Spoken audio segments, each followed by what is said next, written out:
Here is a Valentine story. Ah, February. Love is in the air.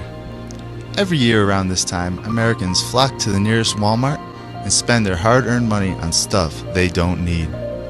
According to the National Retail Foundation, Americans are poised to drop a cool $19.6 billion on Valentine's Day this year. But why? Where does this holiday come from, and why do so many people celebrate it? As it turns out, the truth about Valentine's Day is far more sinister than most people realize.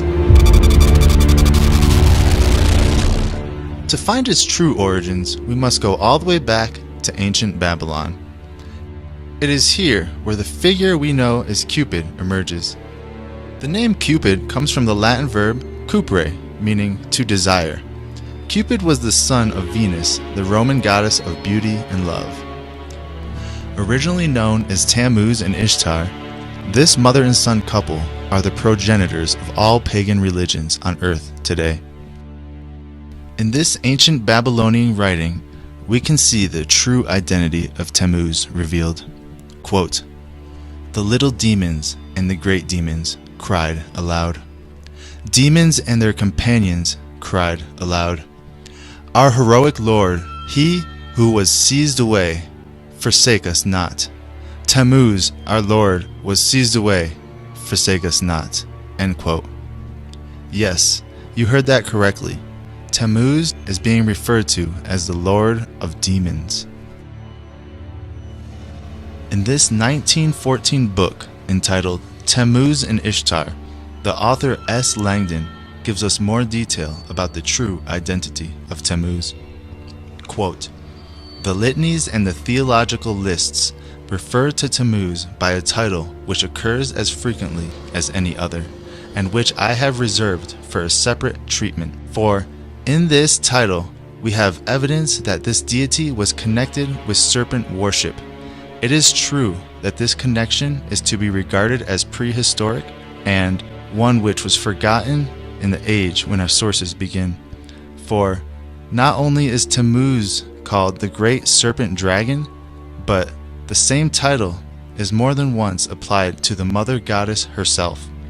The title in Sumerian is God, a name which is regarded by the theologians apparently as the most important of all the titles of Tammuz. The name should mean the Great Serpent of Heaven." End quote. The Great Serpent of Heaven. Where have we heard that before? Revelation chapter 12, verse 9. "And the great dragon was cast out, that old serpent called the devil and Satan, which deceiveth the whole world. He was cast out into the earth, and his angels were cast out with him." Mythology describes Tammuz as having both a cruel and a happy personality. He would use his invisible arrows tipped with gold to strike unsuspecting men and women, causing them to fall in love. He did not do this for their benefit, but to drive them crazy with intense passion and to make their lives miserable and laugh at the results. Famously, Tammuz used the love arrow on his own mother, causing her to fall madly in love with him. Mother and son got married, and the story of Cupid was born. Quote, "In Babylonian religion, the earth goddess was regarded as the mother and wife of Tammuz. That the son should be also the lover of the goddess is explained on the assumption that in ancient society, the imperial power descended through the female line. In that case, the heir to a throne is the daughter of a king. To retain a throne, the son of a king must marry his sister, or, failing a sister, his own mother. In the Sumerian myth, we have both circumstances represented. In the Egyptian version, Isis is the sister of her husband Osiris. In Sumer, the original myth represented the mother goddess as the mother of Tammuz." End quote. Now, further down in the story, as Tammuz grows and becomes a man, Tammuz actually marries his mother, and they have a very sexual relationship. And that baby Tammuz and his mother Semiramis is where you get the story of Cupid. So now that we know where Cupid comes from, let's take a look at Valentine's Day itself. The association between mid-February and romance goes back to a pagan festival known as Lupercalia, likely honoring either Lupa, the she-wolf of Rome, who suckled Romulus and Remus, or Faunus, their god of fertility. The festivities began with an animal sacrifice. Then the ritualistic slapping of young women with strips of the animal's skin and blood to bestow fertility for the coming year. Alberta Mildred Franklin writes this in her 1921 book entitled The Lupercalia. Quote, "These occasions are celebrated by the worshippers with extravagant orgies of mourning and of joy. In the death and the resurrection of the deity, the people find assurance of human immortality. Much of the homage offered by this agricultural people to its earth goddess consists of fertility charms to arouse the dormant powers of productivity or to secure rain for the crops. But often the goddess withholds her blessing and sends barrenness, blight, and pestilence upon her people. To avert these destructive forces and to set free all beneficent activities, the devotees resort to strange orgiastic practices. Often they seek to propitiate the dread goddess by the sacrifice of a human being." End quote. Most people are completely unaware of this link between human sacrifice and Valentine's Day. Let's continue. Pausanias, an ancient Greek geographer and historian, tells us that, quote, "A child was sacrificed, his blood sprinkled upon the altar, and his entrails tasted sacramentally by the priest. Thereupon, say the legends, he who had tasted the entrails was transformed into a werewolf for a period of 9 years." End quote.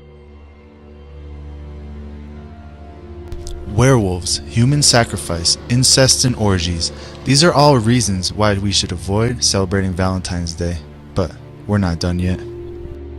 As mentioned, the Romans celebrated Lupercalia to honor the hunter god Lupercus. To the Greeks, from whom the Romans had copied most of their mythology, Lupercus was known as Pan, the god of light. The Phoenicians worshipped the same deity as Baal, the sun god. Baal was one of many names or titles for Nimrod, a mighty hunter, especially of wolves. Defying God, Nimrod was the originator of the Babylonian mystery religions, whose mythologies have been copied by the Egyptians, the Greeks, the Romans, and a multitude of peoples around the world. Under different names or titles: Pan, Lupercus, Saturn, Osiris, Tammuz. Nimrod is the strongman and the hunter-warrior god of the ancients. Now, let's move on to the heart symbol and why we associate it with Valentine's Day and love. The title Baal means Lord or Master, and is mentioned throughout the Bible as the god of the pagans. God warned his people not to worship or even tolerate the ways of Baal. In the ancient Chaldean language, which is the original language of the Babylonians, Baal, which is similar to Baal, meant heart. So there you have it, historical proof that the holiday we know as Valentine's Day is nothing but an ancient ritual repackaged for modern times. In the 5th century, perhaps in an effort to Christianize the pagan festival, Pope Gelasius declared February 14th as St. Valentine's Day. As for the real St. Valentine, there were reportedly several canonized by the Church. Legend has it that one St. Valentine, a defiant Roman priest, lived during the 3rd century AD under Emperor Claudius II. Claudius was an ambitious ruler. His battles required vast armies of men to abandon their young families for long periods of time, resulting in a military that was half-hearted and homesick. So determined was Claudius to stop love from sapping the will of his armies, he banned marriages altogether. Father Valentine thought the ban unjust and defied the emperor, continuing to marry young lovers in secret. The emperor eventually caught on to the priest's actions, arrested him, and sentenced him to death.